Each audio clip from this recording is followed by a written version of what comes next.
Hello friends, welcome to fight and you. क्या हाल आप सबका? बहुत बढ़िया ना। देखिए, आज हम पढ़ेंगे हाइड्रोकार्बन व्युत्पन्न का सामान्य नामकरण। हम नोमेनक्लेचर की सीरीज शुरू कर चुके हैं और नोमेनक्लेचर के अंदर हम सामान्य नामकरण शुरू कर चुके हैं। ठीक है, सामान्य नामकरण के अंदर हम ऑर्गेनिक कंपाउंड का नाम उनकी प्राप्ति स्रोत के आधार पर, सेकंड हमने पढ़ा था उनके गुणों के आधार पर, तीसरा उनके खोजकर्ता के आधार पर, और तीसरा है हाइड्रोकार्बन की संरचना के आधार पर। और कार्बन की संरचना के अंदर हमने देखा था कि हाइड्रोकार्बन यौगिकों का नामकरण मतलब एल्केन और एल्काइन का नामकरण हम पिछले वीडियो में देख चुके हैं। और आज अपन देखेंगे कि हाइड्रोकार्बन व्युत्पन्न का सामान्य नामकरण पढ़ेंगे।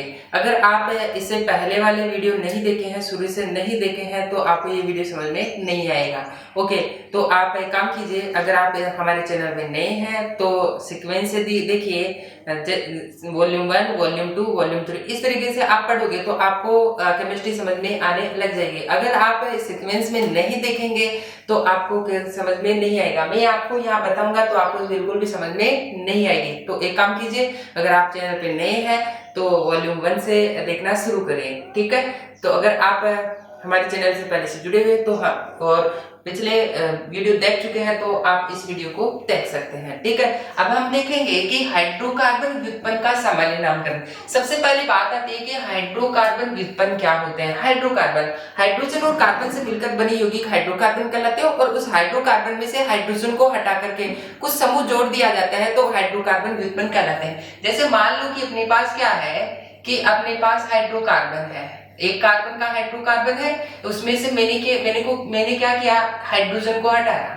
हाइड्रोजन को तो क्या कर दिया, हटा दिया, और कुछ ग्रुप जोड़ दिया, जेड ग्रुप। ठीक है, तो और ये जो जेड ग्रुप जोड़ दिया है तो बन जाता है हाइड्रोकार्बन व्युत्पन्न। क्या बन जाता है? हाइड्रोकार्बन व्युत्पन्न। ये वाला कंपाउंड है केवल और केवल हाइड्रोकार्बन। क्या होता है? हाइड्रोकार्बन। और ये क्या होता है? Hydrocarbon derivative. हाइड्रोकार्बन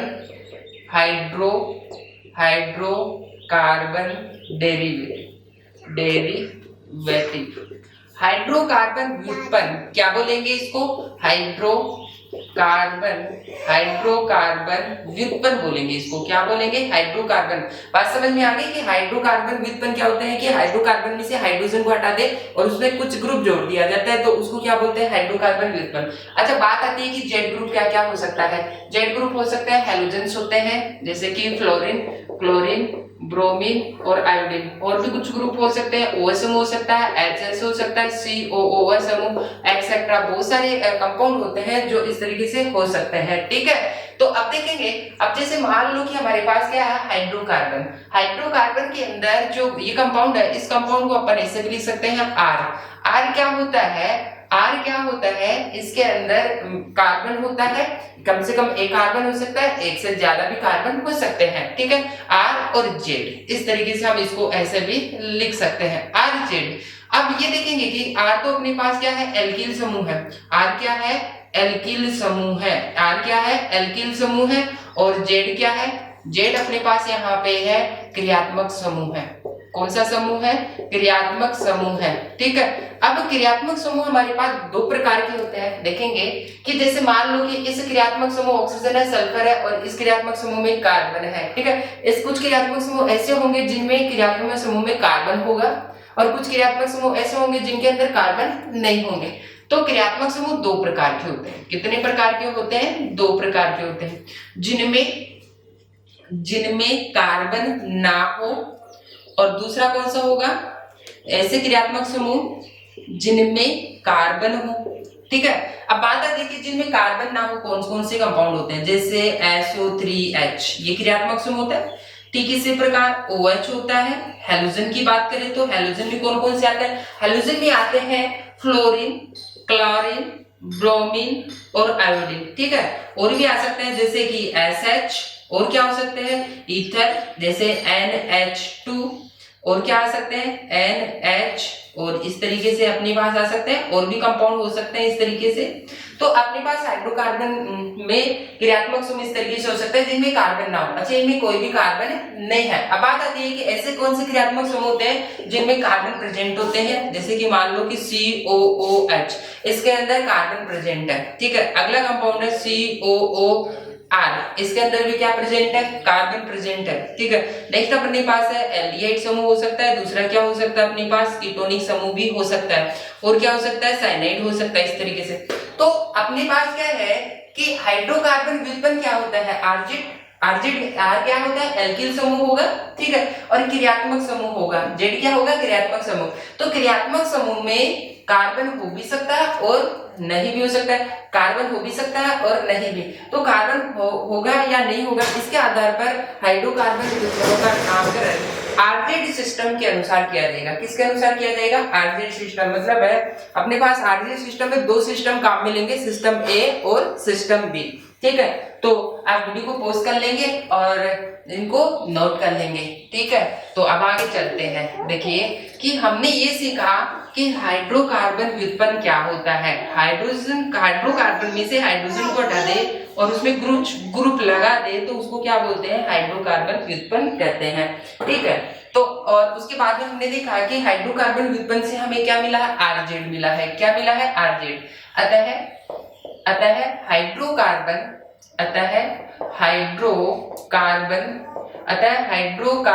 में कार्बन की उपस्थिति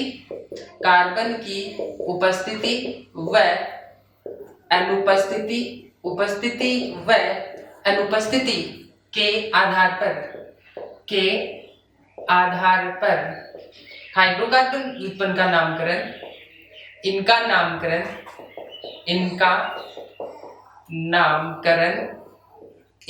नामकरण आरजेड सिस्टम। अच्छा, आरजेड सिस्टम में दो सिस्टम आते हैं, आरजेड सिस्टम के अनुसार करते हैं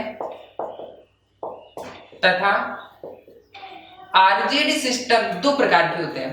आरजेड सिस्टम दो प्रकार के होते हैं।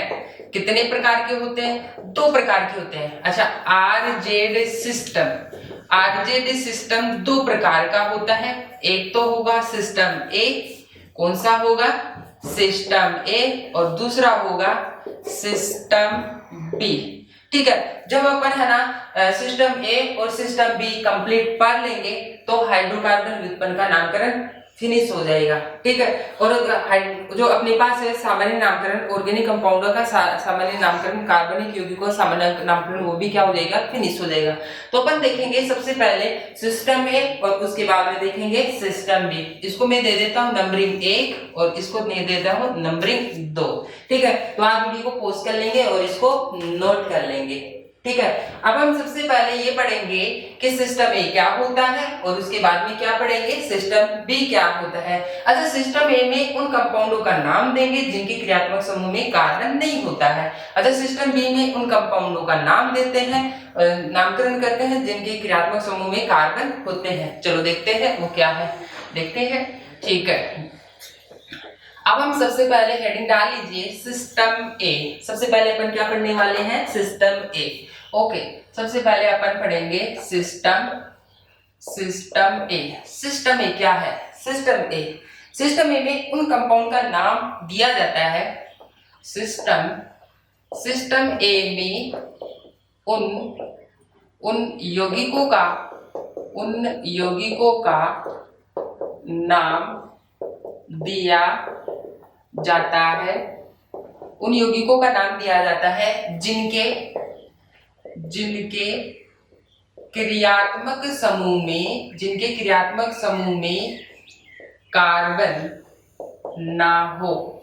जिनके क्रियात्मक समूह में कार्बन ना हो। ठीक है, अब देखेंगे ऐसे कौन से क्रियात्मक समूह है जिनमें कार्बन नहीं होता है। अच्छा, यहाँ पे तो लिखेंगे अपन क्या, क्रियात्मक समूह है। क्या लिखने वाले हैं, क्रियात्मक समूह है। ठीक है, और यहाँ क्रियात्मक समूह होगा जेड। क्रियात्मक समूह क्या होगा, जेड। अच्छा, अभी हमने लिखा आर जेड, और इस जेड को ही हमने क्या बोला है, क्रियात्मक समूह। ये तो एल्किल समूह होती है जिसके अंदर कम से कम एक कार्बन हो सकती है, जैसे CH3, और भी हो सकता है 2 कार्बन की हो सकती है इस तरीके से। ठीक है, और भी हो सकती है, जैसे कि मान लो कि नेक्स्ट है, कितने कार्बन की बना सकते हैं, 3 कार्बन की बना सकते हैं, 3 कार्बन की। तो ये आर क्या है, एल्किल समूह होता है, मतलब है कार्बन श्रृंखला को बताती है। एक कार्बन होता है तो मेथिल, 2 कार्बन का होता है तो एथिल, और 3 कार्बन का होता है तो प्रोपिल। ये हम आगे पढ़ने वाले हैं, इनको नाम किस तरीके से देते हैं। ठीक है, तो बात समझ में। और जेड क्या होता है, क्रियात्मक समूह होता है। जेड क्या होता है, क्रियात्मक समूह होता है। ठीक है, तो अब देखते हैं, इसको मैं हटा देता हूँ। अब ये देखेंगे अपने पास क्या है, सिस्टम ए है। ठीक है, इस सिस्टम ए में उन यौगिकों का नाम दिया जाता है जिनके क्रियात्मक समूह में कार्बन ना हो। यहाँ पे अपन क्या लिखने वाले, क्रियात्मक समूह, मतलब है जेड। ठीक है, आरजेड के अंदर जेड का नाम लिखने वाले हैं। ठीक है, और यहाँ पे अनुलग्न यहाँ पे जो नाम लिखा जाएगा उसका अनुलग्न के रूप में लिखा जाएगा। ठीक है, किसके रूप में लिखा जाएगा, अनुलग्न के रूप में लिखा जाएगा। सबसे पहला आता है अपने पास, जैसे कि SO3H, इसको बोला जाता है सल्फोनिक एसिड। सल्फोनिक एसिड क्या बोलेंगे, सल्फोनिक एसिड, सल्फोनिक अम्ल। ठीक है, जितने भी नामकरण पढ़ेंगे यहाँ पे हम इंग्लिश में पढ़ेंगे, क्योंकि आपके जो आगे आने वाली स्टडी है वो किस में आएगी, इंग्लिश मीडियम में आएगी। ठीक है, तो हम यहाँ पे किस में पढ़ेंगे, इंग्लिश में ही पढ़ेंगे। ठीक है, तो ये देखिए SO3H क्या है, सल्फोनिक एसिड है। ओके, इससे क्या होगा कि इंग्लिश में जैसे जैसे आपको शुरू में तो दिक्कत होगी, लेकिन बाद में जैसे जैसे आगे क्लास बढ़ती जाएगी आपको आने लग जाएगा। ठीक है, तो इंग्लिश में प्रैक्टिस कीजिए तो आपको प्रैक्टिस उसी तरीके से होने लग जाएगी। ठीक है, तो SO3H का अनुलग्न क्या होगा, सल्फोनिक एसिड। ठीक है, ये सल्फोनिक अम्ल है और सल्फोनिक एसिड है, और उसका अनुलग्न भी क्या है, सल्फोनिक एसिड ही है। ठीक है, नेक्स्ट है अपने पास OH को बोलते हैं एल्कोहल, और इसका अनुलग्न भी क्या होता है, एल्कोहल ही होता है। क्या होता है, एल्कोहल ही होता है। नेक्स्ट क्रियात्मक समूह की हम बात करते हैं। नेक्स्ट क्रियात्मक समूह होता है अपने पास SH को बोलते हैं थायो एल्कोहल, और इसका अनुलग्न भी थायो एल्कोहल ही होता है, थायो एल्कोहल। ठीक है, नेक्स्ट क्रियात्मक समूह की बात करते हैं। नेक्स्ट क्रियात्मक समूह अपने पास है ईथर, और इसका जो अनुलग्न होता है वो अनुलग्न भी क्या होता है, ईथर ही है। ठीक है, नेक्स्ट क्रियात्मक समूह अपने पास है, 5वां क्रियात्मक समूह है ONO, इसको बोला जाता है नाइट्राइट। क्या बोला जाता है, नाइट्राइट। मतलब है इनके जो नाम होंगे वही अनुलग्न होंगे। जैसे मान लो कि मैंने यहाँ पे जो नाम लिखे हैं वो इनके नाम है, और इनके नाम ही अनुलग्न के रूप में काम में आते हैं। ठीक है, आपसे पूछा जाए कि SO3H क्या है, इसका नाम क्या है, तो सल्फोनिक एसिड है, और इसका अनुलग्न भी वही है। आपसे पूछा जाए कि OH क्या है, OH क्या होता है, एल्कोहल होता है। ठीक है, और इसका अनुलग्न भी यहाँ पे क्या है, एल्कोहल ही है। ठीक है, और नेक्स्ट कंपाउंड की बात आती है। नेक्स्ट क्रियात्मक समूह अपने पास आएगा हैलोजन। कौन सा आएगा, हैलोजन।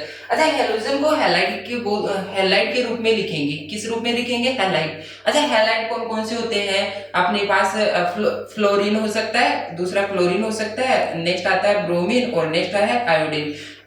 फ्लोरीन आता है तो फ्लोराइड, कैसे लिखेंगे, फ्लोराइड। Cl आता है तो क्या लिखेंगे, क्लोराइड, उसका अनुलग्न क्या होगा, क्लोराइड। ब्रोमीन आता है तो उसका अनुलग्न ब्रोमाइड, क्या होगा, ब्रोमाइड। और आयोडीन आता है तो आयोडाइड, क्या होगा, आयोडाइड। इस तरीके से। ठीक है, अगला हम बात करते हैं, नेक्स्ट क्रियात्मक समूह है। नेक्स्ट क्रियात्मक समूह अपने पास आता है NH2, जिसको अपन क्या बोलते हैं, एमीन। क्या बोलते हैं, एमीन बोलते हैं। ठीक है, अब एमीन अपने पास क्या है कि अलग अलग टाइप की होती है। जैसे कि मान लो कि अपने पास है, ये तो 1 डिग्री एमीन है, और ये क्या है 2 डिग्री एमीन है, और नेक्स्ट अपने पास क्या है ये है। तो इन तीनों को एक ही साथ कहेंगे, इनके नाम क्या है एमीन है, मैं साथ ही लिख देता हूं इनको, ये एमीन है अपने पास। इनका नाम कैसे लिखेंगे, हम नाम लिखेंगे एमीन, जब भी आ जाएंगे तो किसके रूप में लिखेंगे एमीन। अब बात आती है कुछ अपवाद भी है, इस सिस्टम के अंदर हमारे पास अपवाद भी चलते हैं, ठीक है। तो हम अपवाद वाले की बात कर लेते हैं। अपवाद, अपवाद किसके आधार पर दिए जाते हैं वो समझ लेना पहले। अपवाद यानी कि कुछ सिस्टम ए में उन क्रियात्मक समूह वाले यौगिकों का नाम दिया जाता है जिनकी क्रियात्मक समूह में कार्बन ना हो। अच्छा, इन सभी में कार्बन नहीं है और इनका नामकरण हम किस सिस्टम से करेंगे, सिस्टम ए के अनुसार करेंगे, आरजेडी सिस्टम ए के अनुसार करेंगे। लेकिन कुछ कंपाउंड ऐसे भी होते हैं अपने पास जिनमें कार्बन होता है, कार्बन पाया जाता है, और उनमें उनका नाम सिस्टम बी से ना करके सिस्टम ए से करते हैं। ऐसे कौन कौन से होते हैं चलो देखते हैं। यहाँ पे देखने वाले हैं अपवाद। क्या अपवाद, और केमिस्ट्री के अंदर तो वैसे भी अपवाद भरे पड़े हैं, ठीक है। सबसे पहले हम बात कर लेते हैं कितने कंपाउंड हो चुके हैं यहाँ पे 7। तो 8 वाले अपने पास है। नेक्स्ट है कीटोन, इसको बोलते हैं कीटोन, और जो इसका कीटोन है इसको क्या बोलते हैं कीटोन, और इसमें कार्बन है, देखिए इसके अंदर कार्बन है, फिर भी इसका नाम सिस्टम ए के अनुसार किया जाएगा। नेक्स्ट अपने पास है साइनाइड, मैं इसको ऐसे इस तरीके से लिख देता हूं साइनाइड, क्या बोलेंगे इसको साइनाइड, ठीक है। और जो साइनाइड होता है इसको कार्बिल एमीन भी बोलते हैं, क्या बोलते हैं कार्बिल एमीन, क्या बोला जाता है इसको कार्बिल एमीन बोला जाता है। नेक्स्ट इसके अंदर अपवाद की बात करें तो इसके अंदर आता है NCO, ये वाला कंपाउंड है, ठीक है, और इसको बोला जाता है आइसोसाइनेट, आइसोसाइनेट,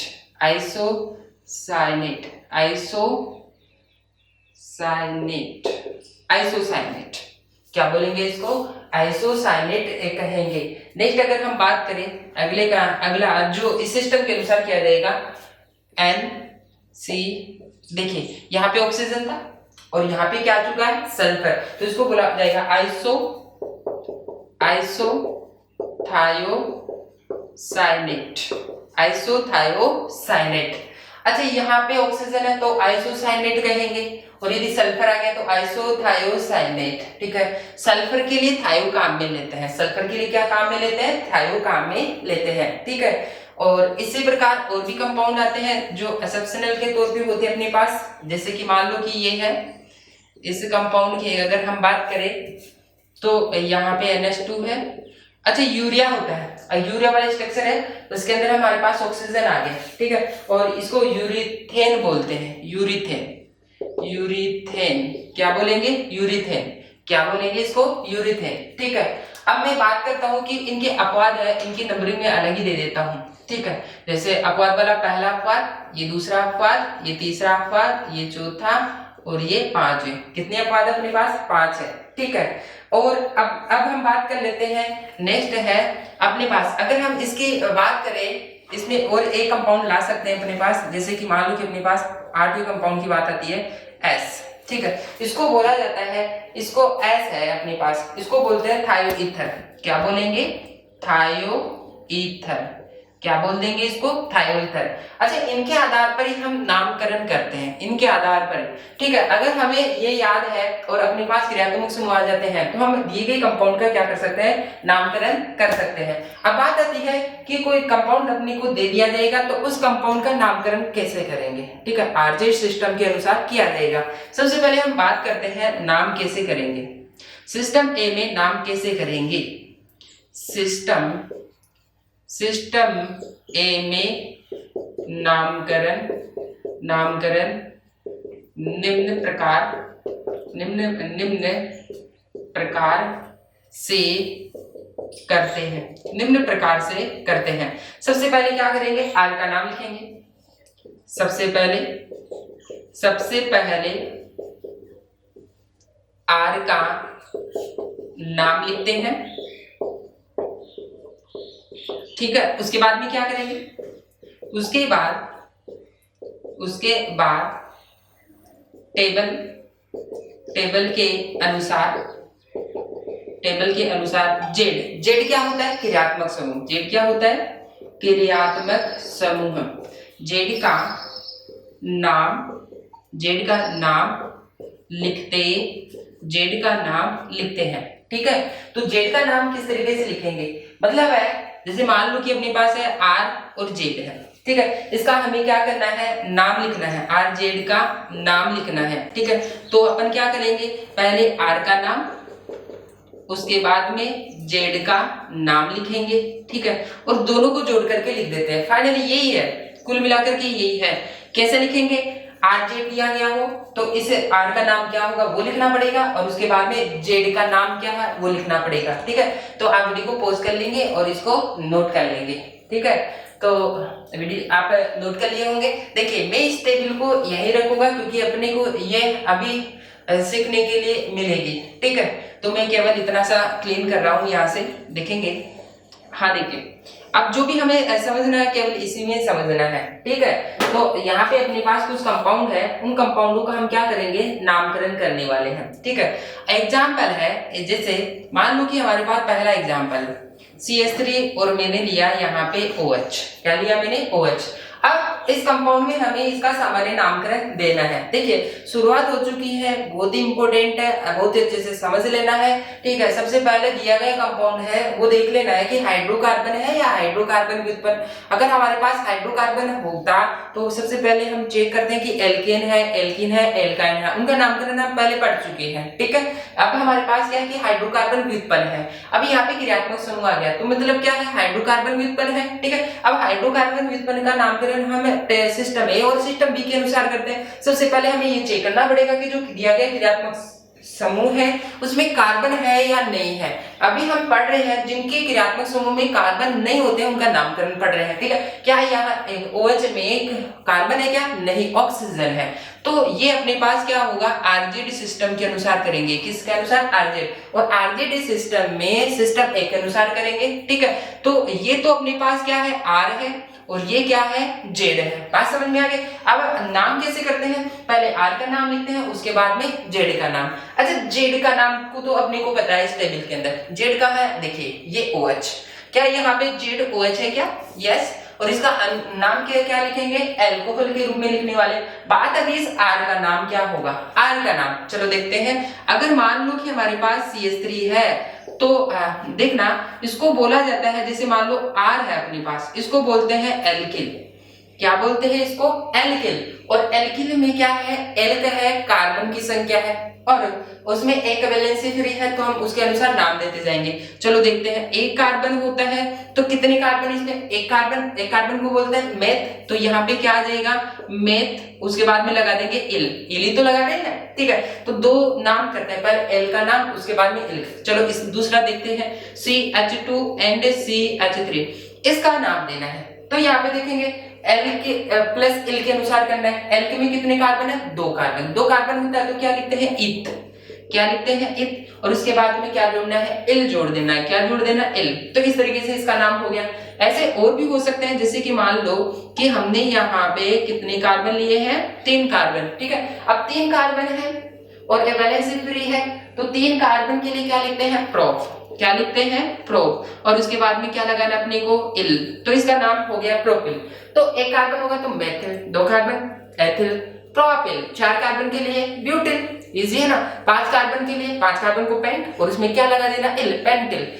6 कार्बन के लिए क्या होगा, 6 कार्बन को क्या बोलते हैं, हेक्स, और इल लगा देना उसमें, तो क्या बन जाएगा, हेक्सिल बन जाएगा। ठीक है, तो अपने को आर का नाम पता लगे, तो ये आर के नाम है, ये क्या है, आर के नाम है। ठीक है, तो आर का नाम देना सीखे। हम आर का नाम और भी अच्छे से सीखेंगे आगे चल करके। पहले अपन देख रहे हैं कि आरजेडी सिस्टम है, सिस्टम ए में किस तरीके से नाम देते हैं।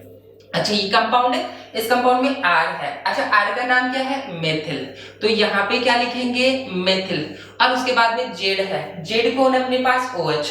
टेबल ए में हमारे पास OH है, और इसका नाम क्या है, यहाँ पे अपने पास है एल्कोहल, तो यहाँ पे लिख देंगे एल्कोहल। क्या लिख देंगे, एल्कोहल, मैथिल एल्कोहल। इस कंपाउंड का क्या नाम होगा, हो गया मैथिल एल्कोहल। बहुत ही सिंपल है ये तो। ठीक है, इस तरीके से हम नाम दे सकते हैं। ठीक है, तो आप इसको नोट कर लेंगे, वीडियो को पॉज करके। मैं यहाँ पे आपको दूसरा एग्जांपल बताने वाला हूँ। ठीक है, चलो दूसरा एग्जांपल लिखते हैं। दूसरा एग्जांपल है अपने पास, जैसे मान लो कि मैंने यहाँ पे कार्बन बढ़ा दिया इस तरीके से। ठीक है।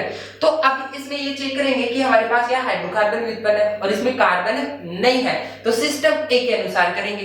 तो सिस्टम ए क्या है, आरजेडी सिस्टम है, तो हमने पहले पहचान लिया कि आरजेडी सिस्टम है, ठीक है। अब हमें आर का नाम लिखना है और उसके बाद में जेड का नाम। सिस्टम ए का मेथड क्या है, पहले आर को पहचानो और जेड पहचानो, उसके बाद में आर का नाम लिख दो, उसके बाद में जेड का नाम।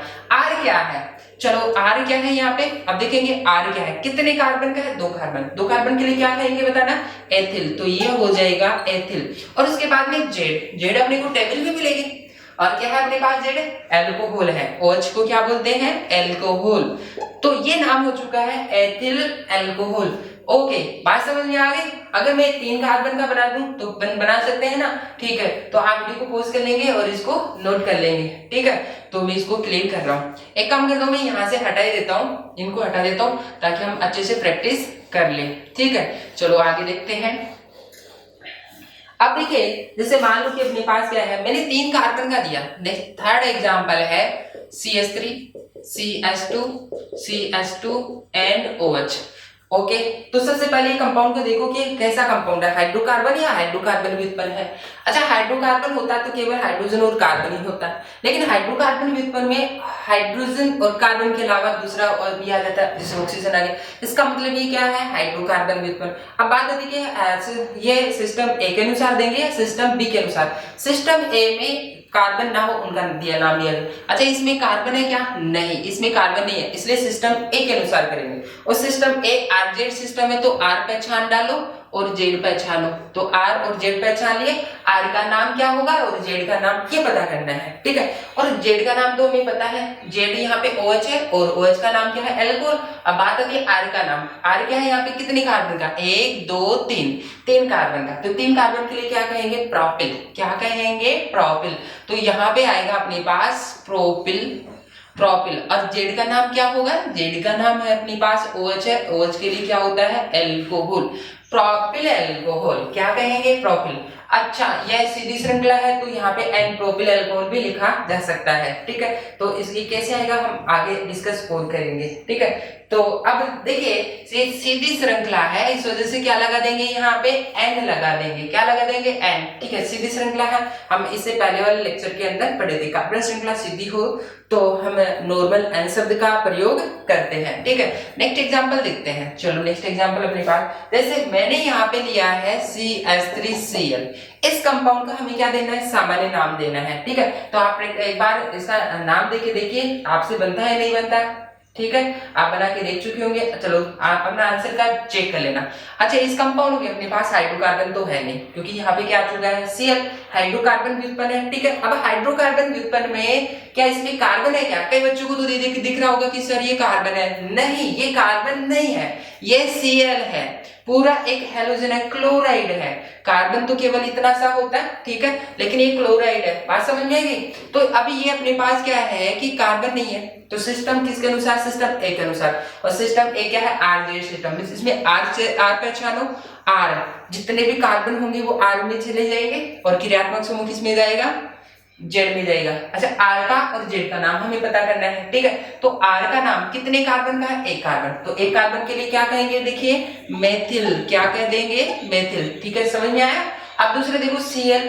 अब Cl जेड अपने को टेबल से मिलेगी। Cl देखिए, हेलोजन आता है तो हैलाइड के रूप में, फ्लोरीन आए तो फ्लोराइड, क्लोरीन आए तो क्लोराइड, ब्रोमीन आए तो ब्रोमाइड और आयोडीन आए तो आयोडाइड। यहाँ पे क्या है, यहाँ पे अपने पास है Cl, तो क्या काम मिलेंगे, क्लोराइड। यहाँ पे क्या है, Cl, यहाँ पे अपने पास क्या है, Cl, तो यहाँ पे अपन क्या काम मिलेंगे, क्लोराइड। क्या काम मिलेंगे, क्लोराइड। अच्छा, अगला एग्जांपल देखो, जैसे मैंने आपको दिया CH3, CH2 एंड Cl। क्या आप इसका नाम नहीं दे सकते, क्या दे सकते हैं ना। तो इसमें आपको पहचानना है, ये तो R हो गया और ये क्या हो गया, Z हो गया, ठीक है। R का नाम कितने कार्बन का है, 2 कार्बन। तो 2 कार्बन के लिए क्या कहेंगे, एथिल। क्या कह देंगे, एथिल। और Z का नाम क्या है, ZCl है, और Cl के लिए क्या कह देंगे अपन, क्लोराइड। क्या कह देंगे, क्लोराइड कह देंगे, ठीक है। तो आपको समझ में आ गया। तो आप है ना एग्जांपल आप वीडियो को पॉज करके नोट कर लेंगे, ठीक है। फिर हम आगे अगली प्रैक्टिस करते हैं। हाँ, अब देखते हैं, अब 5वां एग्जांपल देखते हैं। कि हमारे पास जो पांचवा एग्जाम्पल है वो हम नेक्स्ट एग्जाम्पल की बात कर लेते हैं, ठीक है। तो जैसे मान लो कि अपने पास क्या है CH3 एंड NH2 है। नेक्स्ट एग्जाम्पल क्या होगा, जैसे मैंने ये कार्बन बढ़ा दिया CH3 CH2 एंड NH2, ठीक है। अगर मैं एक को बता दूंगा तो दूसरा आप ऑटोमेटिक बना लेंगे। अच्छा, ये इसके अंदर क्या है कि हाइड्रोकार्बन व्युत्पन्न है और क्रियात्मक समूह में नाइट्रोजन है, ना कि कार्बन, इसलिए सिस्टम एक के अनुसार। अब सिस्टम में RZD सिस्टम होता है, मतलब R और Z को पहचानो और नाम लिख दो। अच्छा, Z का नाम तो टेबल से आएगा, ठीक है।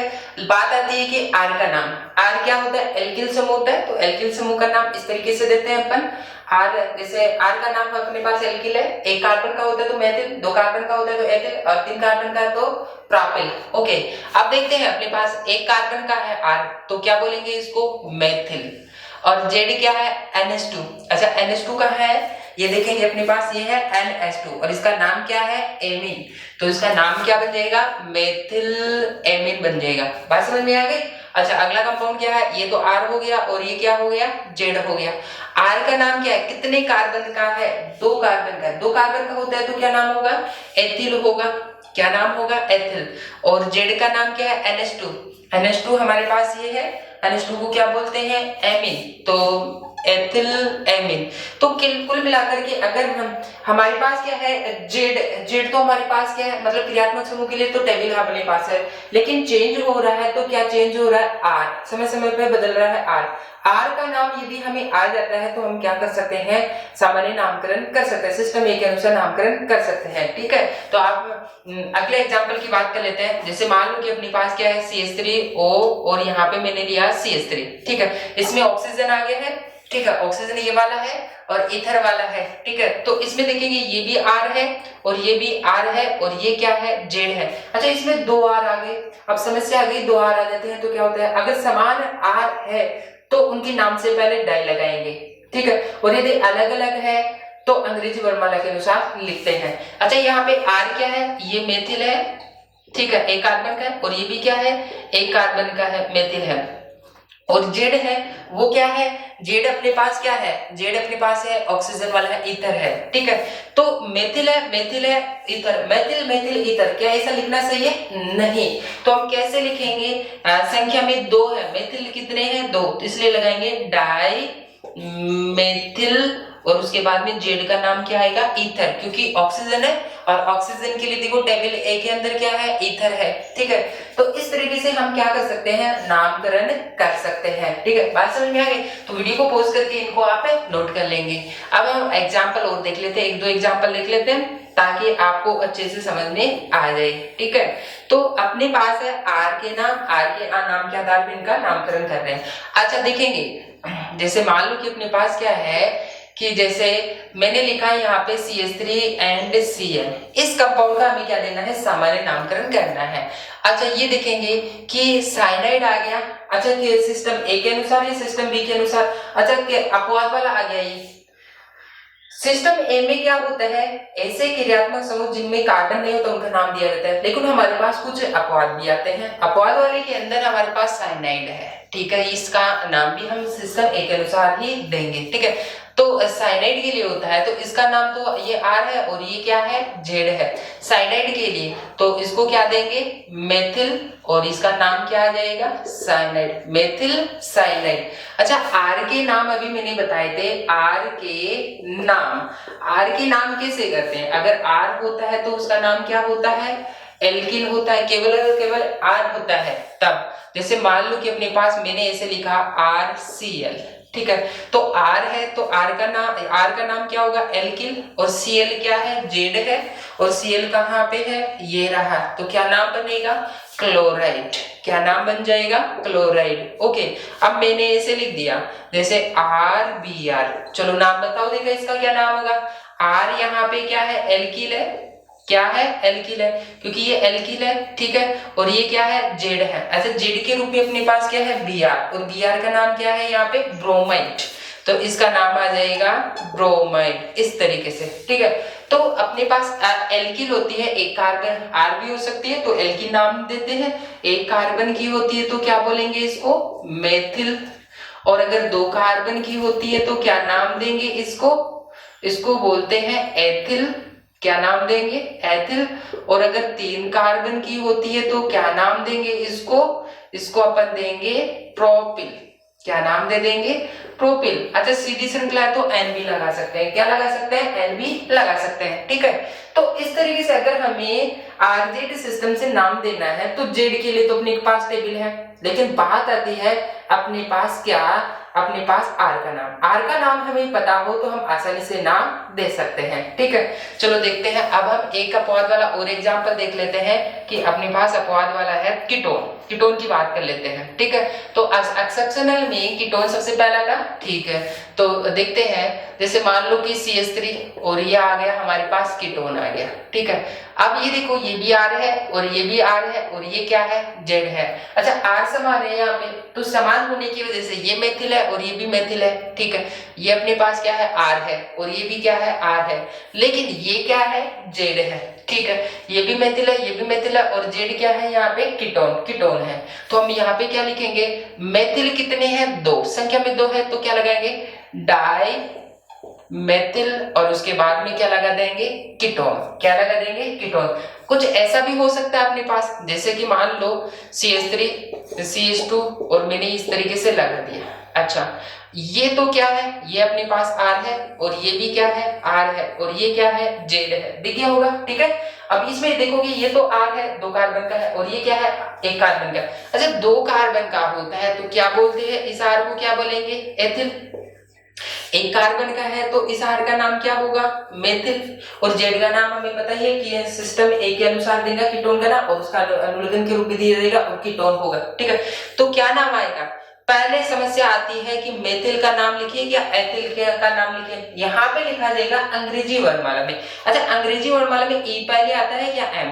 ई पहले आता है, इसलिए नाम किसका लिखा जाएगा? पहले एथिल का नाम लिखा जाएगा, इसलिए इसका नाम होगा एथिल। उसके बाद में मेथिल और उसके बाद में देखो दोनों आर का नाम हो गया। आर का नाम पहले लिखते हैं उसके बाद में जेड का नाम, तो एथिल मेथिल और उसके बाद में जेड का नाम। जेड क्या है? यहाँ पे कीटोन है। ठीक है, इस तरीके से, तो इस तरीके से हम नामकरण कर सकते हैं। तो कुल मिला के हमें पता होना चाहिए कि आर का नाम क्या होगा और जेड का नाम क्या होगा। ठीक है, तो जेड के लिए तो हमारे पास टेबल है, लेकिन बात आती है कि अपने पास आर का नाम क्या है। आर हमारे पास बहुत सारे होते हैं, ये नहीं होते, ये तो सिंपल वाले हैं। ठीक है, तो अगले क्लास के अंदर हम सिस्टम ए के बारे में डिटेल से और पढ़ेंगे। मतलब आज तो हमने ये सीखा है कि किस तरीके से नाम देते हैं। ठीक है, लेकिन समस्या यह है कि अपने पास आर अलग अलग होंगे। ठीक है, बहुत सारे हो सकते हैं, तो अगले क्लास के अंदर हम आर के नाम पढ़ने वाले, मूलकों के नाम पढ़ने वाले। ठीक है, अगर हमें सारे मूलकों के नाम अगर हमें पता है तो हम क्या कर सकते हैं? आरजे सिस्टम के अनुसार सिस्टम ए का नामकरण कर सकते हैं। ठीक है, तो ये एक ऐसा टॉपिक है जो 11th क्लास में भी आता है और 12th क्लास के अंदर भी आता है। 12th क्लास में क्या होता है कि सामान्य नामकरण आपको दिया जाता है और उसका संरचना और उसका आईपीसी नाम पूछ लिया जाता है। ठीक है, इसलिए आपको सिस्टम ए आना चाहिए, सिस्टम बी भी आना चाहिए। ठीक है, तो आज की क्लास के लिए इतना ही काफी है, नेक्स्ट क्लास में मिलेंगे। ठीक है, और अब इस वीडियो के लिंक को अपने दोस्तों को शेयर करें। ठीक है, लाइक करें। थैंक यू, धन्यवाद, नमस्कार।